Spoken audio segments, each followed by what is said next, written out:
तुम जहाँ पढ़ती हो तुम्हारे साथ कौन कॉलेज जाता है, तुम किसके साथ आती हो। ए मेरी बेटी, तुम तो अभी 8 क्लास में पढ़ रही हो, तेरी उम्र अभी सही से 15 साल नहीं हुई है। बेटी, ये एंड्रॉइड हैंडसेट जो तेरे हाथ में है, ये किस जरूरत के लिए तुम इस्तेमाल कर रही हो, ये क्यों तुम बार बार फोन चलाती रहती हो। रात के 12 बजे तक मैं देखता हूँ बेटी, तुम किससे बात कर रही हो।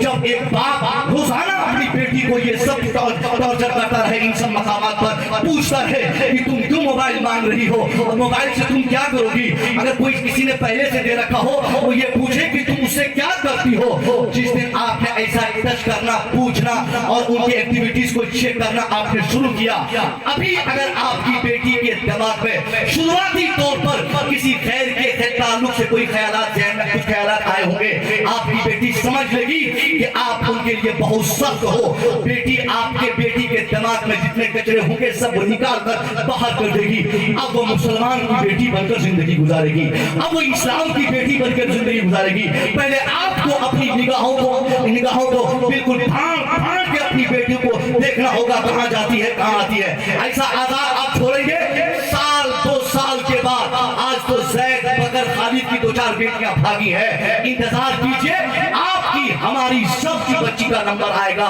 फिर मामला क्या होगा साहब। मुसलमान हम नाम के रहेंगे, इस्लाम हमारे मुआशरे में नजर नहीं आएगा, हमारा नाम मुसलमान रहेगा। इस्लाम हमें अगर कोई खोजेगा तो इस्लाम नहीं मिलेगा। ये बहुत बड़ी तबाही वाला मैसेज हमारे समाज में बड़ी तेजी से फैला जा रहा है। ऐसे माहौल में हर गार्जियन को चाहिए वो अपनी बेटी की तालीम अगर उनको ड्रॉप करनी पड़े तो कर दे।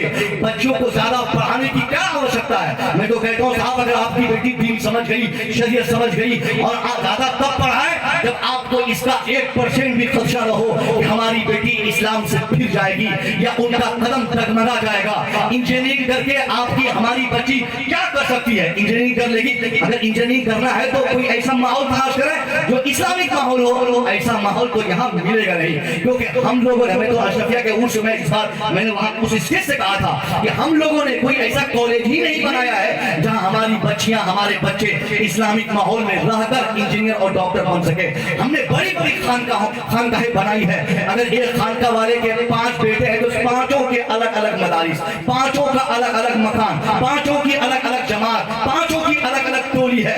ये फलां साहब, ये फलां साहब, ये फलां साहब, ये उनके मुरीद, ये उनका मदरसा, ये उनकी खानका, ये वो, ये सब करने पर हमारी सारी तवज्जो मफकूद है। मगर हमने कभी ये नहीं सोचा है, हमने कभी इस पर तवज्जो नहीं दी कि आज जो लोग हमसे मुरीद हैं, हमारे मुरीदों के बच्चे और बच्चियां काफिर हो रहे हैं, हमारे मुरीदों के बच्चे मुर्तद हो रहे हैं, उनके ईमान से खिलवाड़ किया जा रहा है। मैं ये बात इसलिए बोल रहा हूँ कि हमारे मरकज से एक जिम्मेदार पीर तरीक़त हमारे सामने है। मैं अक्सर जलसों में कहता हूँ, हमारा जो भी जलसा, जो भी मीटिंग, जो भी कॉन्फ्रेंस हो, उस जलसे में लाजमी तौर पर मरकज़ अहले सुन्नत बरेली शरीफ से किसी शेर को वहाँ बुलाया जाए ताकि उनकी मौजूदगी में एक बेस्ट पैगाम कौम तक चला जाए। और बहुत अच्छा किया काली एजाज साहब ने हुजूर को बुलाकर ताकि गुफ्तगू में चाशनी आ जाए। मैं कह रहा था हमारे लोगों ने खानका पर तवज्जो दिया है, आप लोगों ने भी पीर साहब लोगों के नाम पे हजरत, ये मकान आपके नाम, वो वाली जमीन आपके नाम, वो वाला इलाका आपके नाम, हम लोग आपके लिए कुर्बान है। साहब इस जमाने में, इस माहौल में खानका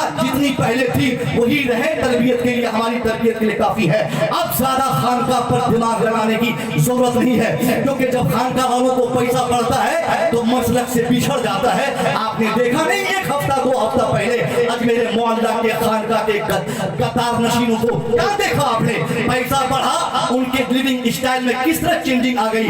दाढ़ी जहां से रखनी थी वहां से दाढ़ी उन्होंने छीलना शुरू की, और जो खत जहां से नहीं रखना था खत को उन्होंने बढ़ा दिया। बदतमीजी तो यहाँ तक आ गई, गाने वालियां आ रही है, उनको पेटे बांधे जा रहे हैं, वहां पे कुफरिया कलिमात बजे जा रहे हैं, ढोल तमाशे हो रहे हैं, उससे उनको कोई नफरत नहीं। जैसे कोई सच्चा आशिके रसूल और एक आशिके रसूल का लिखा सलाम पढ़ता है, उससे उनको कितनी एलर्जी होती है। ये नफरत इस्लाम की नफरत है, आला हजरत से दुश्मनी नहीं कर रहा है, वो इस्लाम के दुश्मन है, क्योंकि